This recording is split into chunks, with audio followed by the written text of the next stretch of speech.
Bonjour et bienvenue sur la chaîne Synesthésie. Aujourd'hui, on va parler de la suite du reboot de la planète des singes, à savoir la planète des singes, le nouveau royaume, ou Kingdom of the Planet of the Apes en VO, film de West Ball. Et dire ça, ça va avoir son importance parce qu'il ne vient pas de nulle part, le West Ball. Donc West Ball, on va recommencer par là, il est connu surtout et uniquement en fait pour avoir réalisé la saga Le Labyrinthe, les 3 films en l'occurrence, et c'est apparemment les seuls longs métrages qu'il a réalisés. Et personnellement, j'avais beaucoup aimé cette saga, notamment grâce à la diversité qu'elle nous présentait à chaque film.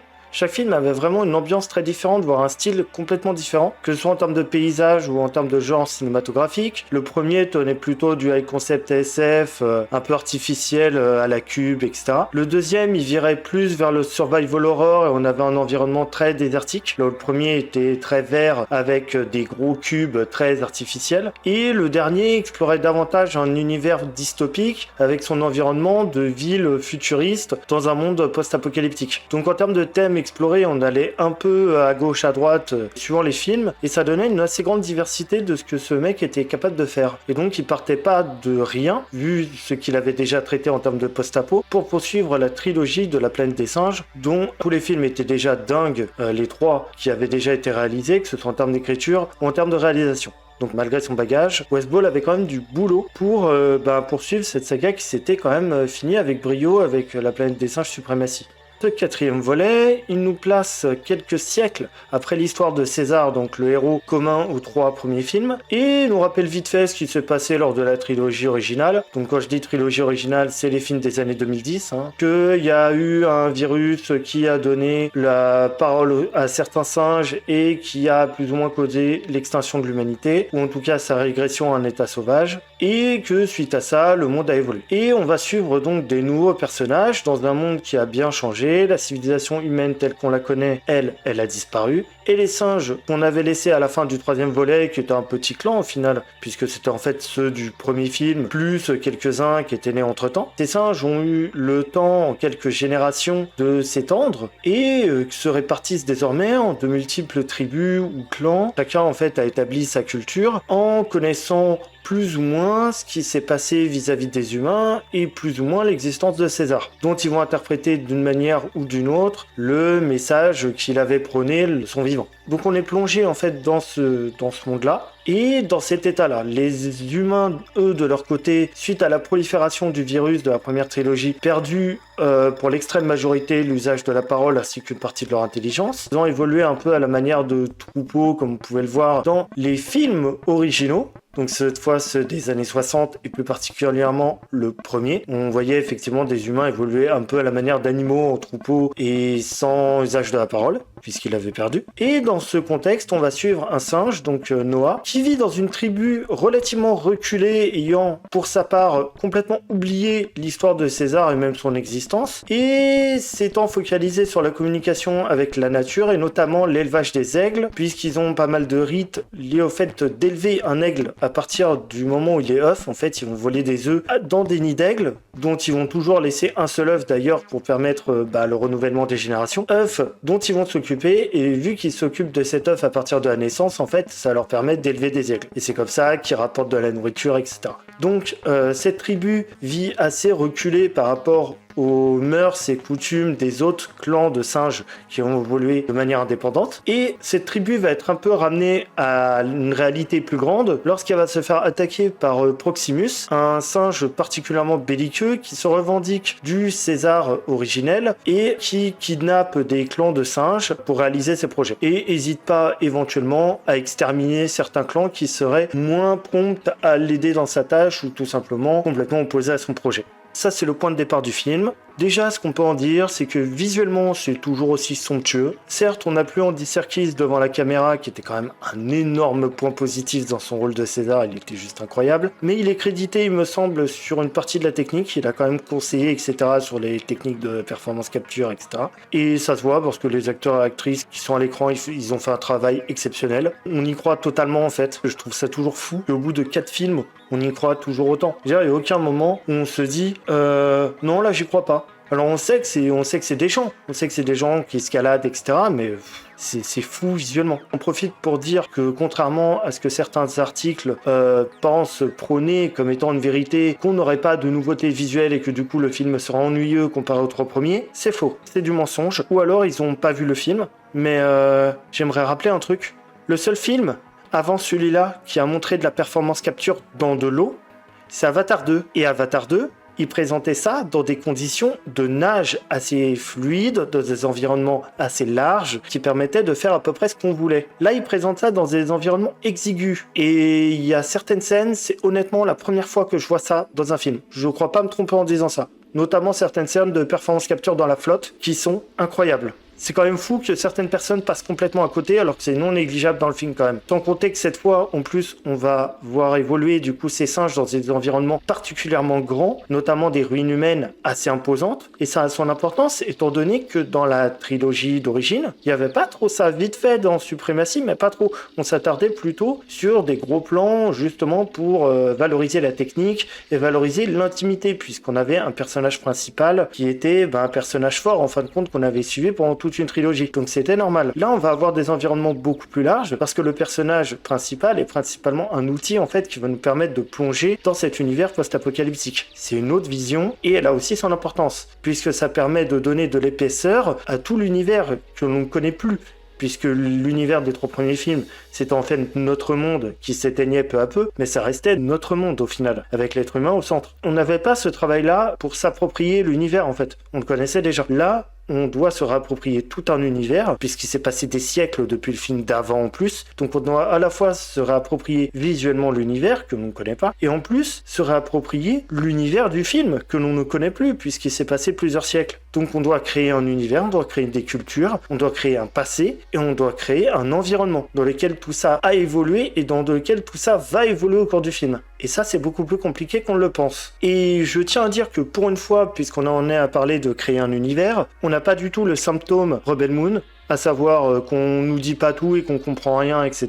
Là, on comprend tout. C'est très clair. Notamment, quand on les explique pourquoi certains personnages savent des choses et d'autres non, on va nous l'expliquer. On ne prend pas que pour un débile non plus à nous expliquer toutes les notions du film, mais juste ce qui nous permet de comprendre la culture de ce monde en fait. Et comment les gens évoluent et comment les gens, les singes en l'occurrence, ont évolué de manière diamétralement opposée pour certains. Je pense notamment à un personnage qui lui connaît très bien les êtres humains puisque son clan s'occupait justement d'essayer de retrouver une forme d'intelligence chez les humains primitifs, par exemple. Et rien que le fait qu'on nous dise ça, on comprend ce qu'ils font et d'où ils viennent et ce qu'ils ont valorisé dans le message de César, le personnage des premiers films. C'est très clair. Pour aller plus loin, je vais être obligé de balancer des petits spoils à droite à gauche. Donc si vous voulez pas de spoil, je vous conseille de vous arrêter là. Voilà, c'est dit. Arrêtez-vous là en fait. Maintenant on peut spoiler. En effet, parce que Proximus, dont j'ai parlé un peu plus haut, kidnappe des tribus de singes, ou les tue, dans le but de constituer une armée. Littéralement, il veut constituer une armée. Et il veut aussi s'approprier le contenu d'un ancien bunker humain bardé d'armes, parce que le major spoil du film,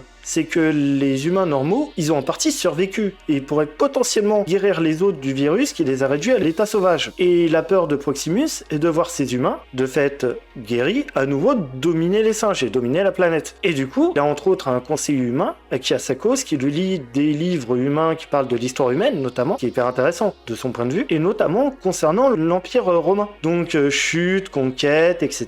Et surtout César. Le parallèle il est fait une fois dans le film, on n'a pas besoin d'insister, et le film il reviendra pas dessus, parce qu'on n'est pas bête et qu'on a compris, en fait. Et ça, c'est tout là l'intelligence du film en fait. Et ça va aller beaucoup plus loin. Et vu qu'on apprend dans le film que certains singes essayent de tirer les humains vers le haut aussi, et de leur rendre une forme d'intelligence, en tout cas de communiquer avec eux. De fait, tout le message du film va être de savoir si c'est une bonne chose ou pas, puisque l'un des rares humains intelligents du film va s'avérer être une vile saloperie, prête à absolument toutes les vacheries pour récupérer quelque chose qui permettrait aux humains rester intelligents, d'à nouveau communiquer entre eux en fait, et donc de reprendre le dessus. Et quand on voit ce dont elle est capable, on se dit que c'est peut-être pas tant un despote sanguinaire que ça, le Proximus en vérité. Même si d'un côté, on comprend le point de vue de l'humaine qui veut juste recréer l'humanité en fait, quelque part. Mais effectivement, la manière qu'elle a d'y arriver est clairement douteuse.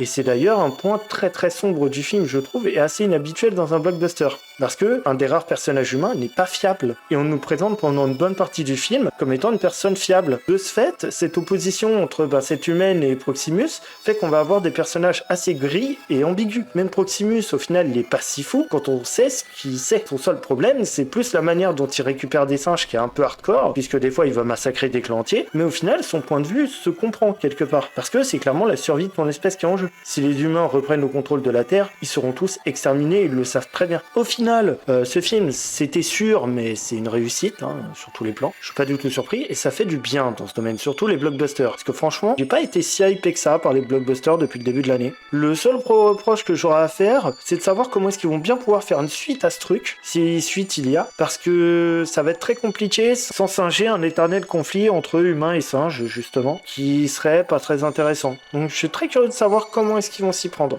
Parce que je pense que le film va être un succès et qu'il aura une suite. C'est pratiquement sûr. Voilà pour ce qui est de La Planète des Singes, le nouveau royaume. Je le conseille fortement. Pour ce qui est des recommandations habituelles, je vais commencer avec un film post-apo où l'être humain a également été supplanté sur Terre par autre chose, à savoir Love and Monsters. C'est sorti en 2020. C'est réalisé par un certain Michael Matthews. Je le connais pas du tout autrement. On suit donc dans ce film des personnages reclus sous Terre car le monde est devenu particulièrement hostile à l'être humain. Et on va suivre notamment un personnage qui va entrer en contact avec sa petite amie de l'époque du lycée, donc avant l'événement qui a rendu la Terre invivable pour l'être humain, et qui va se mettre en tête de la rejoindre envers et contre tout dans son bunker à elle. Et du coup, il va parcourir un peu ce monde particulièrement hostile et découvrir certaines choses extra. On retrouve un peu ce côté récit initiatique qu'on a dans le film La Planète des Singes, et on retrouve un peu ce côté ruine humaine reprise par la nature et par des bestioles pas très avenantes, on va dire, mais dans un tout autre contexte. C'est un peu plus teenage movie, mais c'est extrêmement bien fichu. Ça suit très bien, on passe un excellent moment devant. Ça a une certaine créativité en plus dans la bestiole que ça va montrer. C'est particulièrement créatif là-dedans. Et c'est un très bon moment à passer, donc je le conseille. Et le second film, là par contre, va être dans les années 80. Et le film, c'est Le Dernier Survivant, ou The Quiet Earth en VO. Film de 1985, réalisé par Geoff Murphy, et qui suit un homme qui se retrouve subitement seul au monde, mais vraiment, genre le monde entier disparaît, et il se met à errer dans un monde vide. La majeure partie du film, d'ailleurs, ça va être lui qui erre dans un monde vide et qui essaye de comprendre ce qui se passe. Mais on va suivre aussi toute sa psychologie, puisque par moments, il va être déprimé, par moments, il va péter un câble et il va kiffer sa vie. À un moment, il va squatter la Maison Blanche et se saper en Marilyn Monroe, quoi. Ça va être assez intéressant de creuser justement la psychologie de ce personnage qui se retrouve, dernier membre de l'humanité. En tout cas, de ce qu'il sait. Là où le film va prendre une tournure très particulière et explorer aussi à sa manière la confiance qu'on attribue à d'autres êtres humains et à d'autres personnes de manière générale, c'est qu'il va finir par trouver d'autres autres personnes et qu'il va y avoir un triangle amoureux. Ce qui est assez rare dans un film post-apo de ce genre-là. C'est assez rare comme truc. Mais ça va vraiment creuser un peu cette psychologie et un peu nos instincts primaires en fait, en tant qu'animaux sociaux. Et c'est assez intéressant. C'est une autre manière de faire une métaphore là-dessus. Et ça colle assez bien avec certaines thématiques qui sont explorées dans Kingdom of the Planet of the Apes. Donc voilà, je le conseille, c'est beaucoup moins connu, je sais même plus comment je l'ai découvert, mais je le conseille. Voilà. Merci à vous qui êtes restés jusqu'au bout de la vidéo. Je vous invite à partager celle-ci autour de vous pour faire grandir la chaîne, ainsi qu'à me rejoindre sur les réseaux sociaux et à vous abonner pour être mis au courant des prochaines vidéos. À une prochaine fois, salut!